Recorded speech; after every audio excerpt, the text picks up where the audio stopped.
ابو عثمان عبد الرحمن نہدی نے عبداللہ بن مسعود سے روایت کیا ہے، انہوں نے نبی کریم صلی اللہ علیہ وسلم سے کہ آپ نے فرمایا کہ بلال کی اذان تمہیں سحری کھانے سے نہ روک دے، کیونکہ وہ رات رہے سے اذان دیتے ہیں، یا یہ کہا کہ پکارتے ہیں، تاکہ جو لوگ عبادت کے لیے جاگے ہیں وہ آرام کرنے کے لیے لوٹ جائیں، اور جو ابھی سوئے ہوئے ہیں وہ ہوشیار ہو جائیں۔ کوئی یہ نہ سمجھ بیٹھے کہ فجر یا صبح صادق ہو گئی، اور آپ نے اپنی انگلیوں کے اشارے سے طلوع صبح کی کیفیت بتائی۔ انگلیوں کو اوپر کی طرف اٹھایا اور پھر آہستہ سے انہیں نیچے لائے، اور پھر فرمایا کہ اس طرح فجر ہوتی ہے۔ حضرت ظہیر راوی نے بھی شہادت کی انگلی ایک طرف رکھی، پھر انہیں دائیں بائیں جانب پھیلا دیا۔ صحیح بخاری حدیث نمبر 621۔ عبداللہ بن بریدہ نے عبداللہ بن مغفل مزنی سے روایت کیا ہے کہ رسول اللہ صلی اللہ علیہ وسلم نے 3 مرتبہ فرمایا کہ ہر 2 اذان و اقامت کے درمیان ایک نماز کا فصل دوسری نماز سے ہونا چاہیے۔ تیسری مرتبہ فرمایا کہ جو شخص ایسا کرنا چاہے۔ صحیح بخاری حدیث نمبر 624۔ عمرو بن عامر انصاری حضرت انس بن مالک رضی اللہ تعالیٰ عنہ سے بیان کرتے تھے کہ عہد رسالت میں جب مؤذن اذان دیتا تو نبی کریم صلی اللہ علیہ وسلم کے صحابہ ستونوں کی طرف لپکتے۔ جب نبی کریم صلی اللہ علیہ وسلم اپنے حجرے سے باہر تشریف لاتے تو لوگ اسی طرح نماز پڑھتے ہوئے ملتے۔ یہ جماعت مغرب سے پہلے کی 2 رکعتیں تھیں، اور مغرب میں اذان اور تکبیر میں کوئی زیادہ فاصلہ نہیں ہوتا تھا۔ اور عثمان بن جبلہ اور ابو داؤد طیالسی نے شعبہ سے اس حدیث میں یوں نقل کیا ہے کہ اذان اور تکبیر میں بہت تھوڑا سا فاصلہ ہوتا تھا۔ صحیح بخاری حدیث نمبر 625۔ عروہ بن زبیر نے خبر دی کہ ام المومنین حضرت عائشہ رضی اللہ تعالی عنہا نے فرمایا کہ جب مؤذن صبح کی دوسری اذان دے کر چپ ہوتا تو رسول اللہ صلی اللہ علیہ وسلم کھڑے ہوتے اور فرض سے پہلے 2 رکعت سنت فجر ہلکی پھلکی ادا کرتے۔ صبح صادق روشن ہو جانے کے بعد پھر داہنی کروٹ پر لیٹ رہتے، یہاں تک کہ مؤذن تکبیر کہنے کی اطلاع دینے کے لیے آپ کے پاس آتا۔ صحیح بخاری حدیث نمبر 626۔ عبداللہ بن بریدہ نے عبداللہ بن مغفل رضی اللہ تعالی عنہ سے روایت کیا ہے کہ نبی کریم صلی اللہ علیہ وسلم نے فرمایا کہ ہر 2 اذان و تکبیر کے بیچ میں نماز ہے، ہر 2 اذانوں کے درمیان نماز ہے۔ پھر تیسری مرتبہ آپ نے فرمایا کہ اگر کوئی پڑھنا چاہے۔ صحیح بخاری حدیث نمبر 627۔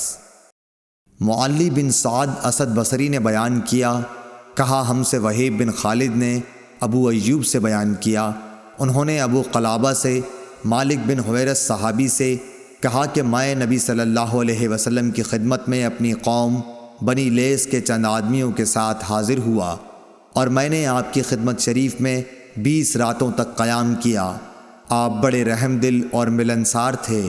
جب آپ نے ہمارے اپنے گھر پہنچنے کا شوق محسوس کر لیا تو فرمایا کہ اب تم جا سکتے ہو، وہاں جا کر اپنی قوم کو دین سکھاؤ اور سفر میں نماز پڑھتے رہنا۔ جب نماز کا وقت آ جائے تو تم میں سے ایک شخص اذان دے، اور جو تم میں سب سے بڑا ہو وہ امامت کرائے۔ صحیح بخاری حدیث نمبر 628۔ حضرت ابو ذر غفاری رضی اللہ تعالی عنہ سے روایت ہے، انہوں نے کہا کہ ہم نبی کریم صلی اللہ علیہ وسلم کے ساتھ ایک سفر میں تھے۔ مؤذن نے اذان دینی چاہی تو آپ نے فرمایا ٹھنڈا ہونے دے۔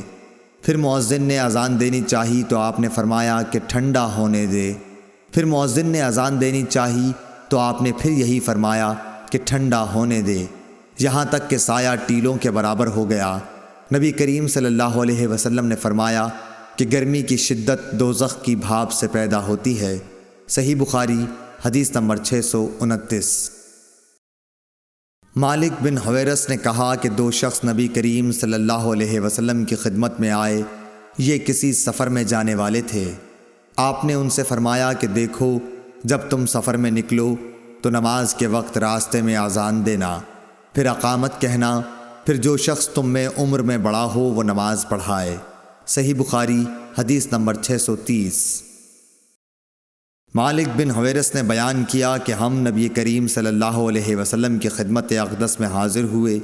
ہم سب ہم عمر اور نوجوان ہی تھے۔ آپ کی خدمت مبارک میں ہمارا 20 دن اور رات قیام رہا۔ آپ بڑے ہی رحم دل اور ملنسار تھے۔ جب آپ نے دیکھا کہ ہمیں اپنے وطن واپس جانے کا شوق ہے تو آپ نے پوچھا کہ تم لوگ اپنے گھر کسے چھوڑ کر آئے ہو؟ ہم نے بتایا۔ پھر آپ نے فرمایا کہ اچھا، اب تم اپنے گھر جاؤ اور ان گھر والوں کے ساتھ رہو اور انہیں بھی دین سکھاؤ اور دین کی باتوں پر عمل کرنے کا حکم کرو۔ مالک نے بہت چیزوں کا ذکر کیا جن کے متعلق ابو ایوب نے کہا کہ ابو قلابہ نے یوں کہا، وہ باتیں مجھ کو یاد ہیں، یا یوں کہا، مجھ کو یاد نہیں۔ اور آن حضرت صلی اللہ علیہ وسلم نے فرمایا کہ اسی طرح نماز پڑھنا جیسے تم نے مجھے نماز پڑھتے ہوئے دیکھا ہے، اور جب نماز کا وقت آ جائے تو کوئی ایک اذان دے اور جو تم میں سب سے بڑا ہو وہ نماز پڑھائے، بشرطے کہ وہ قرآن شریف اور طریقہ نماز و امامت جانتا ہو۔ صحیح بخاری حدیث نمبر 631۔ نافع نے بیان کیا کہ عبداللہ بن عمر رضی اللہ تعالی عنہ نے ایک سرد رات میں مقام زجنان پر اذان دی، پھر فرمایا کہ لوگوں اپنے اپنے ٹھکانوں میں نماز پڑھ لو، اور ہمیں آپ نے بتلایا کہ نبی کریم صلی اللہ علیہ وسلم مؤذن سے اذان کے لیے فرماتے اور یہ بھی فرماتے کہ مؤذن اذان کے بعد کہہ دے کہ لوگوں اپنے ٹھکانوں میں نماز پڑھ لو۔ یہ حکم سفر کی حالت میں یا سردی یا برسات کی راتوں میں تھا۔ صحیح بخاری حدیث نمبر 632۔ عون بن ابی جحیفہ سے روایت ہے کہ میں نے رسول کریم صلی اللہ علیہ وسلم کو ابطح میں دیکھا کہ بلال حاضر ہوئے اور آپ کو نماز کی خبر دی۔ پھر بلال برچھی لے کر آگے بڑھے اور اسے آپ کے سامنے بطور سترہ مقام ابطح میں گاڑ دیا، اور آپ نے اس کو سترہ بنا کر نماز پڑھائی۔ صحیح بخاری حدیث نمبر 633۔ محمد بن یوسف فریابی نے بیان کیا، کہا کہ ہم سے سفیان سوری نے عون بن ابی جحیفہ سے بیان کیا، انہوں نے اپنے باپ سے کہ انہوں نے بلال رضی اللہ تعالی عنہ کو اذان دیتے ہوئے دیکھا۔ وہ کہتے ہیں میں بھی ان کے ساتھ ادھر ادھر منہ پھیرنے لگا۔ صحیح بخاری حدیث نمبر 634۔ ابو قتادہ رضی اللہ تعالی عنہ نے کہا کہ ہم نبی کریم صلی اللہ علیہ وسلم کے ساتھ نماز میں تھے۔ آپ نے کچھ لوگوں کے چلنے پھرنے اور بولنے کی آواز سنی۔ نماز کے بعد آپ نے دریافت کیا کہ کیا قصہ ہے؟ لوگوں نے کہا کہ ہم نماز کے لیے جلدی کر رہے تھے۔ آپ نے فرمایا کہ ایسا نہ کرو، بلکہ جب تم نماز کے لیے آؤ تو وقار اور سکون کو ملحوظ رکھو۔ نماز کا جو حصہ پاؤ اسے پڑھو، اور جو رہ جائے اسے بعد میں پورا کر لو۔ صحیح بخاری حدیث نمبر 635۔ ابو ہریرہ رضی اللہ تعالی عنہ سے روایت ہے، انہوں نے نبی کریم صلی اللہ علیہ وسلم سے، دوسری سند اور ظاہری نے ابو سلمہ سے، انہوں نے ابو ہریرہ رضی اللہ تعالی عنہ سے، انہوں نے نبی کریم صلی اللہ علیہ وسلم سے، آپ نے فرمایا تم لوگ تکبیر کی آواز سن لو تو نماز کے لیے معمولی چال سے چل پڑو، سکون اور وقار کو بہرحال لازم پکڑے رکھو اور دوڑ کے مت آؤ۔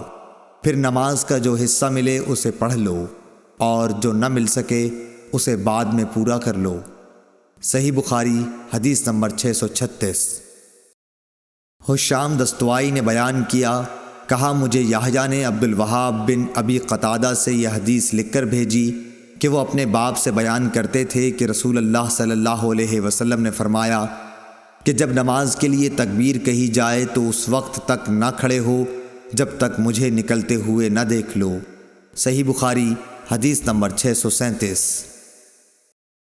ابو قتادہ حارث بن ربیع رضی اللہ تعالی عنہ سے روایت ہے کہ رسول اللہ صلی اللہ علیہ وسلم نے فرمایا کہ تکبیر ہو تو جب تک مجھے دیکھ نہ لو کھڑے نہ ہو، اور آہستگی کو لازم رکھو۔ شیبان کے ساتھ اس حدیث کو یحییٰ سے علی بن مبارک نے بھی روایت کیا ہے۔ صحیح بخاری حدیث نمبر 638۔ ابو ہریرہ رضی اللہ تعالی عنہ سے روایت ہے کہ رسول اللہ صلی اللہ علیہ وسلم ایک دن حجرے سے باہر تشریف لائے، اقامت کہی جا چکی تھی اور صفیں برابر کی جا چکی تھیں۔ آپ جب مصلی پر کھڑے ہوئے تو ہم انتظار کر رہے تھے کہ اب آپ تکبیر کہتے ہیں، لیکن آپ واپس تشریف لے گئے اور فرمایا کہ اپنی اپنی جگہ پر ٹھہرے رہو۔ ہم اسی حالت میں ٹھہرے رہے یہاں تک کہ آپ دوبارہ تشریف لائے تو سر مبارک سے پانی ٹپک رہا تھا۔ آپ نے غسل کیا تھا۔ صحیح بخاری حدیث نمبر 639۔ ابو ہریرہ رضی اللہ تعالی عنہ سے روایت ہے، انہوں نے فرمایا کہ نماز کے لیے اقامت کہی جا چکی تھی اور لوگوں نے صفیں سیدھی کر لی تھیں۔ پھر رسول کریم صلی اللہ علیہ وسلم تشریف لائے اور آگے بڑھے، لیکن حالت جنابت میں تھے، مگر پہلے خیال نہ رہا، اس لیے آپ نے فرمایا کہ تم لوگ اپنی اپنی جگہ ٹھہرے رہو۔ پھر آپ واپس تشریف لائے تو آپ غسل کیے ہوئے تھے اور سر مبارک سے پانی ٹپک رہا تھا۔ پھر آپ نے لوگوں کو نماز پڑھائی۔ صحیح بخاری حدیث نمبر 640۔